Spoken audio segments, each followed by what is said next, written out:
Alors, on va passer à la race suivante. Oui, il y a plein de choses à voir aujourd'hui, hein, finalement. Alors là, on va quitter le Vercors.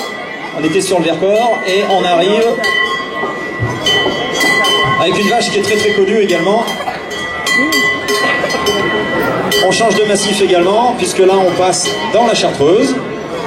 On est sur une race qui n'est pas endémique au massif de la Chartreuse, d'accord, contrairement au Vercors, qui avait sa race locale. Et voilà, bravo, le podium. Vous pouvez pas attendre 2 minutes. Voilà.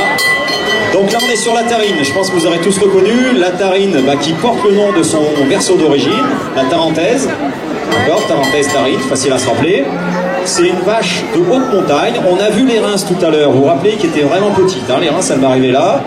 On vient de voir la Villarde, j'ai pas pensé à vous dire la Toise, mais la Villarde elle était assez haute, l'Abondance était encore assez haute, et la Tarine elle est un petit peu entre les Reims et l'Abondance.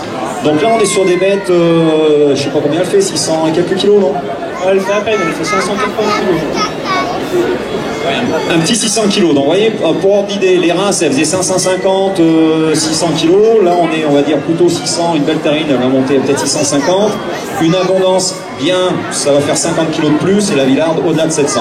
D'accord, donc vous voyez, on a des vaches un petit peu typiques différemment.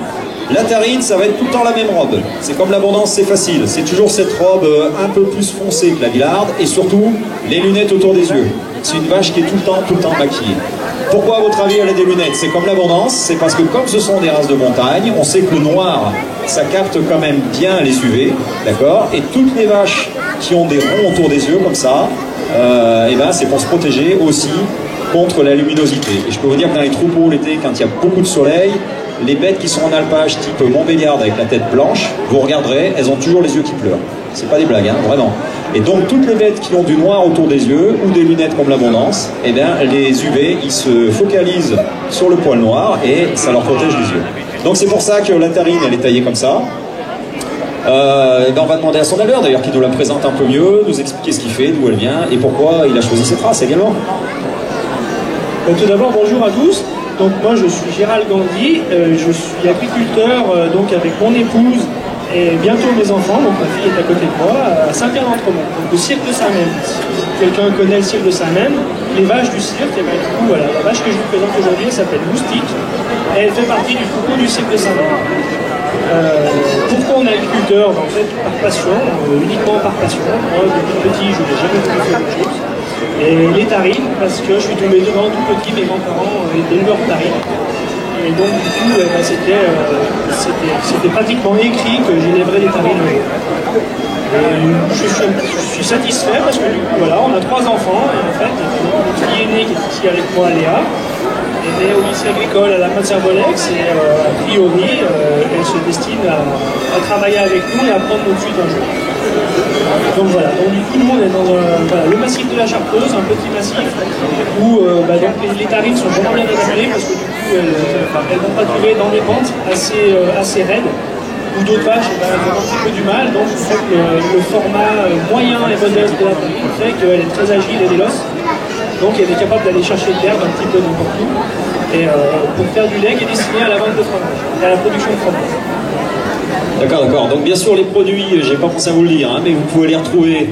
Stand Chartreuse, c'est Coopérative laitière des Entremonts, hein, c'est la boîte en lait, hein, exactement. Donc ce qui se trouve dans la mamelle de cette vache-là, vous le retrouvez là-bas, en produit fini.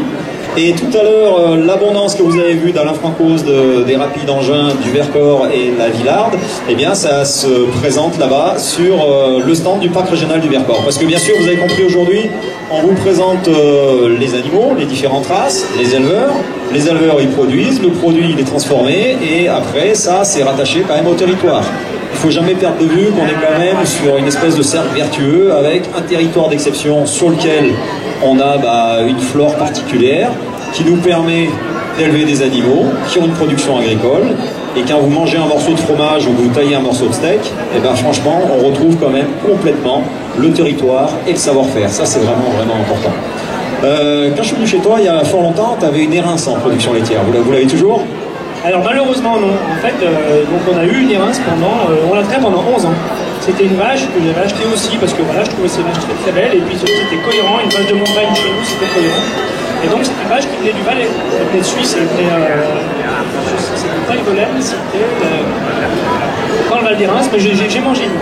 Et du coup, voilà, ça s'appelait Lyon, on l'a gardé très très longtemps, et en fait, j'ai pas eu de chance, parce que du coup, elle a fait beaucoup de mal, et elle a fait que 2 femelles, et en fait, les 2 femelles, eh ben, elles n'étaient pas adaptées à la production. Donc voilà, on en a une qu'on a gardée pour faire péter un veau une année, et puis après, ben, malheureusement, l'hiver, les places sont chères dans les étapes, parce que les places chacune. Donc du coup, voilà, on s'est séparés, elle est partie dans un autre élevage. Et voilà, donc du coup, ben, après, voilà, l'élevage des tarines, c'est un petit peu plus développé, voilà. On a des résultats satisfaisants en tarine, ce qui fait qu'on l'a un petit peu laissé de côté, mais elle est toujours dans nos cœurs et c'est pas dit qu'on ne vient pas eu. D'accord, d'accord. Donc il faut savoir que la Chartreuse est un gros massif en élevage des Reims. Et après, comme on l'a dit tout à l'heure, les Reims c'est une race mixte mais qui est moins poussée, moins sélectionnée. Donc il y a de temps en temps des bons coups au niveau lait et puis de temps en temps moins bons qui tirent plus sur la viande. Alors on a parlé tout à l'heure un petit peu des mamelles. Je ne vais pas trop m'aventurer vers les plaques de bouse. Mais on voit en dessous quand même que c'est une bête un petit peu comme l'abondance tout à l'heure. On voit qu'il y a quand même une belle mamelle, d'accord, qui est quand même assez large. On voit qu'on a des trayons qui sont adaptés à la traite mécanique. J'imagine que vous traitez avec une traite mécanique.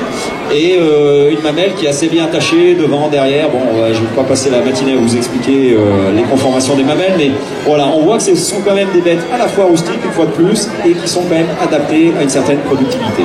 Alors bien sûr, quand on transforme le lait, on est un peu moins attaché à la quantité, mais on cherche plus le rendement, c'est-à-dire que pour 1 litre de lait, quelle quantité de fromage ou de beurre on va faire. Et c'est ça qui est vraiment intéressant avec ces bêtes, c'est qu'elles ont toujours quand même des taux butéraux de matière grasse assez intéressants. C'est assez fromagé quand même une tarine. Oui, oui, c'est ça, ouais. Elles ont les taux assez équilibrés et le rapport en keto confère une vraie facilité à faire du fromage et un excellent rapport entier. Et finalement, on dépasse les 10% de rendement sur ces vaches. D'accord, donc ça c'est assez intéressant parce que vous voyez, on aurait des vaches type Holstein en extrême inverse.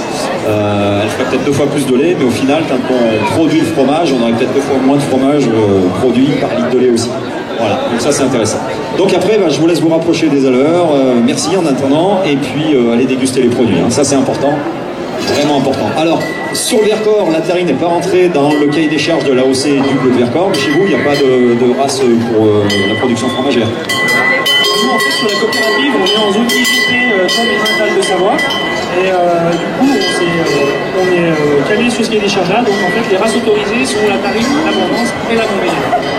Ok, comme dans beaucoup, le Roquechon, pareil, etc. Parfait, merci bien. Merci d'avoir mis une bête.